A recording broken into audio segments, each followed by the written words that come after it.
And there's a world where if Gilbert continues to stack, good seasons, I would say he still is going to finish this year in Double-A. I don't think he's going to be on the big league club next year. Maybe he surprises us, but we know the Mets at some point, Nimmo will be playing a corner at some point in his future, or just will need a couple days off here and there. The guy needs rest at times.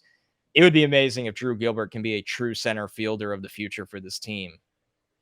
So a lot of people told me when the Mets traded for him, and obviously I remember it dating back to the draft, and it's plays with his hair on fire, like that kind of classic quote.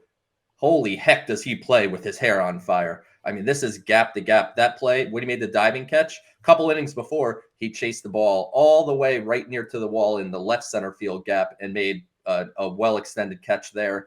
And he's going and going. Billy Epler told the Binghamton radio he was up there watching Luis Angel Acuna and Drew Gilbert, and so he did a few minutes there, and he talked about how he's already been there for a few days, but he's already positioning his right and left fielder. Like, he has that leadership quality that you need in a center fielder. He can play right field. He has enough arm for it. He can play left field. He can play center. He can play all three outfield spots. So that's an advantage for him. I imagine he'll spend the rest of the year with Binghamton.